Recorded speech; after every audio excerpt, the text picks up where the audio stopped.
The IRS has just released new tax brackets for 2025, and these changes could impact how much you owe or how much you save on your next tax return. With inflation adjustments and updates to deductions, there are key changes that every taxpayer needs to understand. Today, we're going to break down what's changing, who benefits, and how you can plan ahead to minimize your tax burden.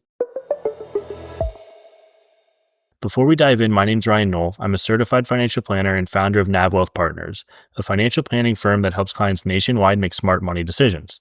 Let's dive in. Before we get into the new numbers, let's quickly clarify how tax brackets work. Many people assume that if they're in, say, the 22% tax bracket, then all of their income is taxed at 22%, and that's not at all true. Our tax system is progressive, meaning you pay different tax rates on different portions of your income. Think of it like a staircase. Your income fills up each step at a different rate before spilling over into the next step. For example, let's say you're a single filer making $100,000 a year. The first portion of your income is taxed at 10%, the next chunk at 12%, then 22%, and so on and so forth. You only pay the higher tax rates on the income that falls into those tax brackets, not your entire salary. Understanding this is crucial because small shifts in income can have a big impact on your tax bill. And it is important to note both your marginal rate and your effective tax rate. Your effective tax rate is essentially the average tax rate you pay across all of your taxable income, whereas your marginal rate is the highest bracket you're taxed at based on your income level. So it's very common to have a marginal tax rate of something like 32%, but your effective tax rate hovers closer to 22%. So any extra dollar reduction in taxable income will essentially save you 32 cents or your marginal tax rate.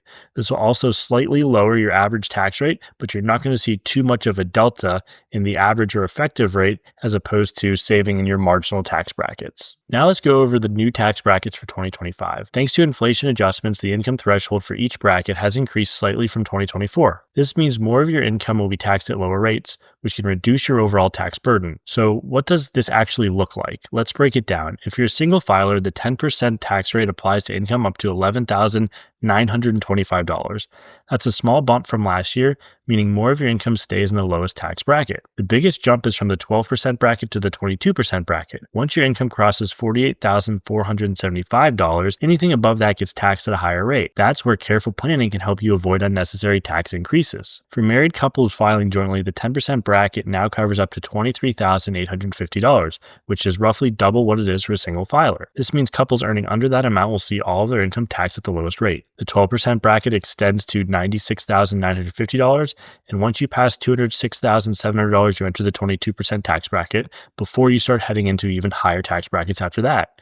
Again, this is where the tax planning strategies like contributing more to pre-tax retirement accounts can be really, really beneficial. For heads of household, the 12% bracket goes up to $64,850, and the jump to 22% happens at $103,350. If your income falls near these cutoffs, now is the time to think about deductions and ways to reduce your taxable income. While these increases are relatively modest, around 2.8% higher than they were last year, they still give taxpayers a bit more breathing room before moving into higher tax brackets. This adjustment helps keep up with inflation, which means that even if you got a raise this year, you may not end up paying significantly more in taxes because they may have been offset by the increases in the brackets that we saw. In addition to the tax brackets, the IRS has also increased the standard deduction, which is the amount of income you could deduct before owing taxes in 2025 if you don't itemize. So for single filers, this amount is $15,000.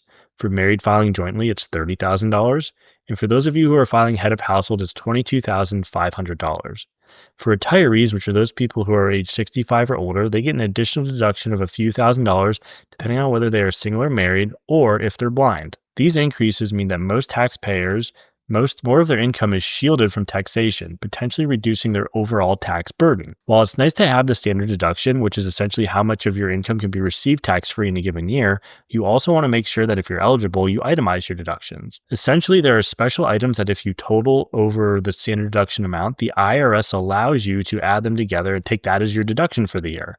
A few of these items are your SALT taxes up to $10,000 a year, interest you pay on a mortgage, medical expenses in excess of 7.5% of your adjusted gross income, and charitable contributions. These are just a few examples, but if they total more than $30,000 for a married couple, then that amount essentially serves as your above the line deduction for the year, which is more advantageous than just simply stating the $30,000 for the standard deduction in that year. So how does this all impact you? And now that we know these changes, what does this actually mean for your wallet? If your income stays the same as last year, you'll likely pay a bit less in taxes because more of your income falls in the lower brackets, and there's less of its taxed because of the higher deduction amounts. If you get a raise or bonus, you have more room before jumping into a higher tax bracket, which can help reduce the tax hit. And for investors, long-term capital gains thresholds have also increased by about 3%, meaning you can keep more of your investment income at lower rates. If you're nearing one of these tax bracket cutoffs, you might want to consider tax planning strategies to help you keep even more money.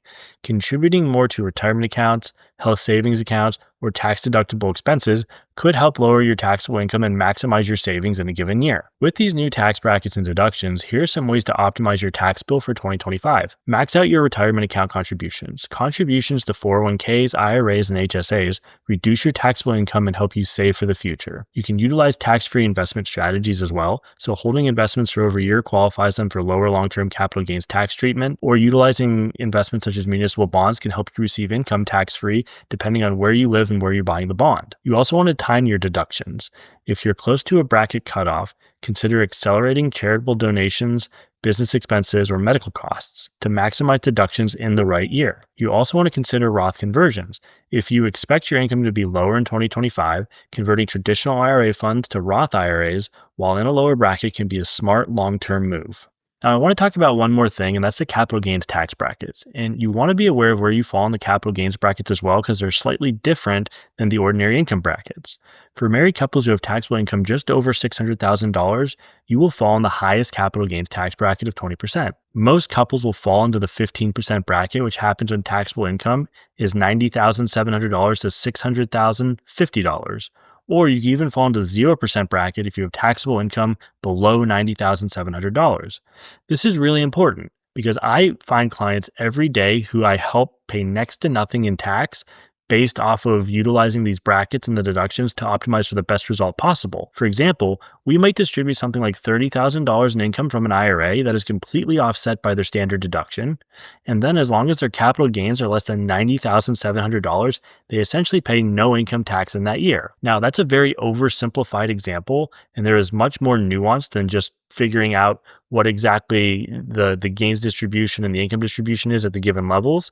But this is an outcome I've seen many times with proper planning. Now, the thing today is these 2025 tax bracket adjustments aren't huge, but they can impact your finances in meaningful ways. Planning ahead and taking advantage of tax strategies can make a big difference in how much you keep versus how much you owe. And if you found this video helpful, be sure to like and subscribe for more financial tax and insights. Thanks so much for watching, and I'll see you in the next one.